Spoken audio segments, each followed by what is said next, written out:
Bonjour, je voulais revenir sur le thème de Daikini. Donc les Daikini sont considérés comme les prostituées sacrées. Je voudrais revenir sur ce qu'est la prostitution car culturellement, on réalise que l'idée est très limitée et partielle. Il est donc apparu important de démystifier en fait et de remettre un contexte historique de ce métier, comme on dit le plus vieux métier du monde. Ça a été confondu par les religions judéo-chrétiennes, dégradées, avilies, parce que, comme je vous l'ai déjà plusieurs fois expliqué, l'énergie sexuelle est une énergie de créativité extrêmement importante, hein, on fait des bébés.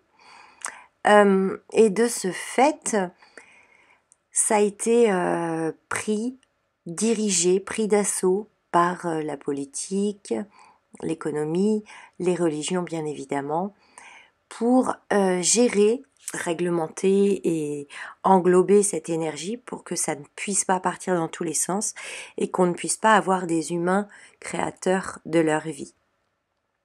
Donc en général, cette énergie sexuelle, comme on peut le voir en hypnose ésotérique, elle est prise d'assaut par les entités, mais surtout par des puissants égrégores, donc comme je viens de les citer à l'instant. La prostituée des rues soumise à un proxénète qui arpente les trottoirs et se drogue, c'est vraiment la forme de l'idée actuelle.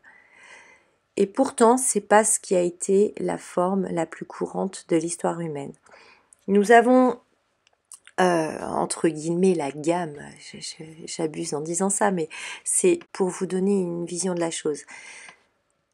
Il y a au-dessus donc les geishas, qui sont donc des femmes prostituées, mais qui décident et qui amènent l'homme à quelque chose, elle s'en occupe, mais c'est elle qui décide, elle se déploie en tant que féminine, avec tout leur féminin guéri et voilà, donc dans tout ce qui est douceur, apport de l'amour, de la tendresse, etc. C'est pas j'ouvre mon sexe et puis c'est tout, hein, il y a du cœur là-dedans. Et puis après on va parler de la daikini, de la prostituée sacrée, qui est issue Ève, donc d'Adam et Ève. Ève était une prostituée sacrée puisque elle a initié Adam à sa physicalité, hein, à son ancrage, à son incarnation. Et puis la reine de Saba et le roi Salomon que vous retrouverez dans la Bible. Alors tout d'abord on va voir l'étymologie du mot, donc prostituaire signifie tout simplement exposée en public. Alors une statue nue serait de la prostitution également. Il n'est pas ici allusion faite à l'avilissement ou à la débauche ou à la dégradation. Il ne s'agit même pas de quoi que ce soit de sexuel finalement, puisqu'on peut voir ça dans les musées et montrer ça aux enfants sans problème. La signification du Robert, c'est se livrer au désir sensuel d'une ou plusieurs personnes par intérêt. Intérêts divers, hein, bien évidemment, pas uniquement financiers. De par cette prise d'otage, je dirais, par les égrégores, les différents égrégores sur cette énergie sexuelle depuis bien longtemps maintenant, la perception que nous avons des choses est donc transformée. La majorité des gens de notre culture ont tout de suite l'image de la femme égarée, forcée à vendre son corps en parlant de prostitution. Et pourtant, il existe aussi des femmes ainsi que des hommes qui choisissent ce métier volontairement parce que ça leur plaît. Ou parce que, comme la daikini, elle a les enseignements et les rituels spirituels. Elle a compris l'énergie sexuelle. Ces personnes ne sont pas dans la rue, hein, bien évidemment. Ils sont bien au chaud et ils ne sont pas sous l'effet d'un proxénète du tout. Ils sont beaucoup plus nombreux qu'on ne le croit, hein. Ça peut transparaître dans les services aux mystiques en Inde, les yogis, etc. Ça peut être tout simplement aussi les sexologues, les sexothérapeutes, tout ce qui vous initie à l'ouverture des consciences face à la sexualité. En général, donc, ces personnes proposent une vision nouvelle et rafraîchissante de la sexualité en général. Il s'agit là de réviser nos croyances, tabous, positions rigides et à ouvrir nos esprits sur tout ce monde-là oublié bien avant donc la prise en otage des égrégores. Et cette vision de la sexualité n'est pas nouvelle. Au contraire, il s'agit là de défaire toutes les croyances, défaire tous les voiles qui ont été posés dessus. Et c'est vrai que c'est difficile de nous le concevoir parce qu'on ne sait pas ce qu'on ne sait pas. Ce qui signifie que mon cerveau n'est même pas capable d'avoir une imagination concernant ce qui ne rentre pas dans mon cerveau. Un peu d'humilité de ce fait. Donc de cette vision lumineuse de la sexualité qui est devenue quelque chose de sale. Mais notre culture n'existe que depuis environ 3000 ans. Hein, quand on se réfère à la Bible, par exemple. Et c'est énorme, effectivement, mais en même temps, pas tant que ça, au niveau de l'énergie. Donc je vous invite là tout de suite à faire un grand voyage dans le temps et revisiter notre histoire ancestrale concernant la position de la sexualité dans le tantra, par exemple. Donc voilà ce qu'est un ou une prostituée sacrée. C'est une personne qui pratique l'amour consacré au divin et ou qui éduque d'autres individus à suivre cette voie. La sexualité est une source d'énergie intense, comme on l'a vu, la plus grande, intense auquel les humains ont accès. Et les prostituées sacrées ont pour œuvre d'aider les gens à maîtriser cette puissante énergie et à la diriger consciemment vers des buts créatifs et constructifs. Donc ces personnes sont souvent, sans le savoir, des héritiers directs des anciens prêtres et prêtresses dédiés à l'amour sous toutes ses formes. Et en plus de remplir leur rôle traditionnel d'officiants et d'enseignants, les prostituées sacrées d'aujourd'hui sont aussi de grands guérisseurs, car ils ont appris à canaliser l'énergie sexuelle pour l'utiliser à de nombreuses fins thérapeutiques, mais aussi parce que beaucoup d'entre eux se sont assignés la tâche de nous aider à guérir de nos blocages sexuels et à nous réconcilier avec cette part de nous qui a été depuis tant de siècles si bafouée et maltraitée. Donc à réparer ce féminin divin, puis le masculin aussi, qui a beaucoup fait souffrir le féminin. C'est ce que l'on fait effectivement dans le tantra. Donc la sexualité et tout l'être de la daikini sont consacrés au divin et à l'éveil des dévots, par dévotion en gros. Donc elle utilise le pouvoir du féminin, y compris la sexualité féminine, pour briser les illusions et rapprocher le fidèle à sa véritable identité.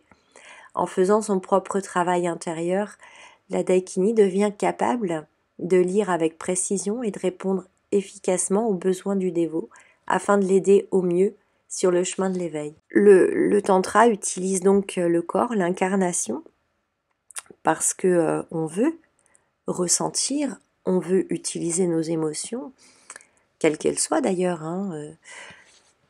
pour accéder à qui l'on est vraiment. Et qui l'on est vraiment, eh bien cette étincelle divine. Donc retour à soi, retour à sa divinité. Je reviendrai vers vous pour vous expliquer tout ce qui se passe au niveau sexuel, désir, etc. Je vais faire une deuxième partie pour vous parler de comment casser toutes les croyances, comment on fait pour casser toutes les croyances, pour arriver à cette sexualité sacrée. Lorsque je dis que la daikini fait un travail sur elle, chemine, en fait, je pense qu'on doit cheminer tout le long de sa vie, ça ne s'arrête qu'à son dernier souffle. Mais la daikini est déjà, lorsqu'elle peut faire son œuvre, donc à l'époque, elle initiait, c'était un petit peu le passage initiatique du roi ou du dieu. On ne devenait pas roi ou pas dieu si on n'était pas passé par l'initiation de la daikini. Donc pourquoi les rois et les dieux? Eh bien tout simplement parce que elle possédait l'accès au divin, l'amour du divin. Et c'est vrai que pour être Daikini, il faut avoir appris à aimer inconditionnellement. La Daikini a appris à aimer inconditionnellement. Donc je rappelle que l'amour inconditionnel commence par soi, hein. C'est pas aimer tout ce que font les autres. Non, c'est une personne qui a appris à s'aimer elle-même, à se respecter, à poser ses limites, en se fichant en fait complètement du regard des autres, de si c'est bien, si c'est pas bien. Elle ne regarde que par elle-même. Donc elle a cette profonde connaissance du retour à soi, de ses propres besoins, et elle sait les nourrir sans avoir de frustration. Elle a dépassé le désir. Je vous parlerai de tout ça dans la prochaine chronique. Mais surtout, elle n'a plus de croyances bloquantes ou limitantes. Et c'est vrai que si je parle pour moi, j'ai retrouvé un positionnement vraiment de féminine. J'ai vraiment ma position de féminine qui n'est absolument en rien du tout avec la féministe, qui je trouve même c'est quasiment le contraire, la féministe. Mais bon, on pourra y revenir si ça vous intéresse dans une autre vidéo, ça n'est pas le sujet ici. Mon sujet, c'est juste de vous dire que par rapport au tantra, par rapport à ce chemin où j'ai commencé dans l'amour sacrificiel, donc tout donner aux autres pour espérer recevoir quelque chose, et en général, ça ne marche pas, donc on se retrouve dans les blessures égotiques. Et puis, quand on décèle ça, qu'on dépasse toutes ces blessures-là, on commence à atteindre l'amour inconditionnel. L'amour inconditionnel pour soi-même. C'est-à-dire qu'on arrive dans un endroit où plus personne nous fera de mal. Parce que la seule personne qui peut se faire du mal, c'est soi-même. Mais on y reviendra aussi. Donc en fait, la Daikini s'aime inconditionnellement. Et de ce fait, comme tel est mon cas, j'ai appris ensuite à aimer les hommes, à aimer la bite d'un mec, enfin voilà, comme on pourrait l'entendre dans toutes les communications hein, qu'on pourrait avoir, les interactions qu'on pourrait avoir avec des potes. Non, c'est pas ça. J'ai appris à aimer les hommes, même ceux qui vont tenter, je dis bien tenter parce qu'ils n'y arrivent pas, de ne pas me respecter. Au final, j'arrive toujours à avoir un positionnement où la personne se tait. Je ne la rabaisse pas quand elle essaye de me dérespecter, mais elle est tout de suite remise à sa place et elle n'insiste pas. Parce qu'elle ressent, je suis une petite bonne femme de même pas 50 kilos, n'importe qui pourrait me foutre une baffe et me faire taire, mais c'est vraiment énergétique. Il y a un charisme qui sort de ces personnes, vous savez, comme les yogis, les mystiques. Il y a un certain charisme, on les respecte parce que leur énergie parle de respect, parce que ces personnes-là se respectent elles-mêmes et elles respectent la vie. C'est pas les hommes, c'est pas un tel, c'est la vie. On respecte la vie, donc on va respecter la nature, on va respecter les animaux, on va respecter ce qu'il se passe. On parle d'événements, de guerres, de problèmes avec la planète, etc. Il n'y a plus de jugement en fait de c'est bien, c'est pas bien, je me positionne comme ça, oh mon Dieu, ça me met en colère. Ça n'existe plus tout ça. Parce que on sait profondément que la vie est ce qu'elle est et que ce qu'on voit de nos yeux de humains en bas 3D, c'est que nos yeux humains en bas 3D, on ne sait pas ce que l'âme, ce que l'univers cherche à faire dans tout ça. On ne sait pas, encore une fois, ce qu'on ne sait pas, donc de l'humilité qui passe par ne plus juger. Et on sait très bien aussi qu'une personne qui va être méchante, violente, est une personne qui est bien plus en souffrance que les autres. Et donc elle a besoin de bien plus d'amour que les autres. Et Voilà pourquoi j'ai appris à aimer les hommes en fait. Je les écoute dans leur souffrance, je les écoute dans leurs blessures, dans leur perversité. J'essaye de leur amener solution, guérison, de par mon positionnement de féminine qui reste celui-là, et non pas basculer en féministe pour contrer l'homme un peu macho. Euh, mais justement, passer dans le mode de la tendresse, mais en même temps, j'ai mes limites et elles sont infranchissables. Et même si je ne le dis pas, énergétiquement, ça se sait. J'ai un monsieur une fois en tantra, donc c'était un monsieur taoïste très avancé aussi. Et il a testé comme ça, il m'a dit dans le massage, j'ai senti, il a essayé d'approcher ses mains et il a senti comme un film de verre en fait devant ma poitrine. Parce que je n'ai pas envie qu'on touche mes seins et il a ressenti, j'ai rien eu à dire, j'ai pas eu à pousser ses mains. Ses mains ont été repoussées par un film de verre imaginaire. En fait, c'est ça l'énergie. C'est juste, je ne veux pas et on ne peut pas me le faire. Voilà, donc du coup, ça permet de déployer, d'ouvrir son cœur et de l'ouvrir à tout le monde. Bien évidemment qu'il y a tout un tas de personnes que je ne vais pas accepter dans mon cabinet, pas parce que je les aime pas, parce que j'ai peur d'eux ou quoi que ce soit, c'est parce que tout simplement je sais que mon initiation ne les concerne pas. Ils n'en sont pas encore là. Peut-être pas dans cette vie, peut-être pas tout de suite, peut-être que dans un mois et ce sera bon pour eux, ou dans la prochaine vie, peu importe. Je n'ai pas à juger ça, je sais tout simplement que je ne peux pas les aider, je ne peux rien leur apporter. Donc il est inutile qu'on se rencontre. Voilà, et ça c'est dit clairement. Voilà, c'est la petite aparté de l'amour inconditionnel où je suis arrivée, ce qui me permet, c'est ce qui a été de me permettre de devenir daikini. Parce que les personnes ne me font plus peur, je n'ai plus peur d'être blessée. Encore une fois, qu'on se comprenne bien, je ne suis pas en train de dire je suis devenue par miracle immortelle, par miracle je ne serai jamais cambriolée, jamais agressée, jamais poignardée, jamais violée. C'est pas ce que je dis. Je dis que je n'en ai plus peur. Et à partir du moment où je n'en ai plus peur, je ne le vibre plus, donc je ne l'attire plus. Bien évidemment, je n'en sais rien de ce que j'attire dans mon inconscient. Je ne sais pas ce qu'il y a encore comme mémoire dans mon inconscient. Et peut-être que je vibre avec un tueur en série. Qui sait? Je ne le sais pas pour le moment. D'où le côté humble aussi et de ne pas juger.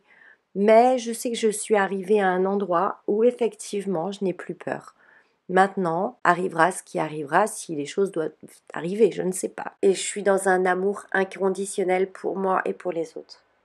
Et par-delà, quand on parle, vous savez, je vous avais déjà parlé de ces énergies qu'on se mélange dans une relation sexuelle, que les énergies peuvent se mélanger et que la femme peut se retrouver pendant 2 à 3 mois avec les énergies de monsieur, qu'elles soient bonnes, pas bonnes, etc. etc. Et de ce fait, la daikini ne les reçoit plus parce que c'est transmuté tout de suite, en fait. Et quand on parle de ça, bien, je vous l'explique dans la chronique d'après, il s'agira d'entités et d'égrégores, donc de croyances. Voilà, je termine avec cette petite chronique. J'espère que je vous ai apporté quelques indications et j'aime toujours vos commentaires, j'aime bien réagir, faire des petites vidéos pour vous répondre, ça me plaît beaucoup, ça fait vivre la chaîne et ça me permet de bien cibler où vous en êtes et de vous répondre correctement. À très bientôt.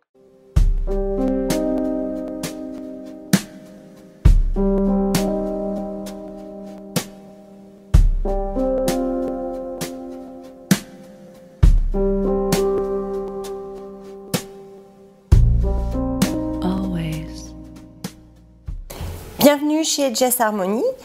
Je suis votre initiatrice tantrique depuis 2011.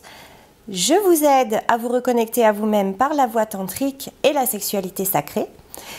Pour recevoir mes vidéos régulièrement, n'hésitez pas à vous abonner à ma chaîne.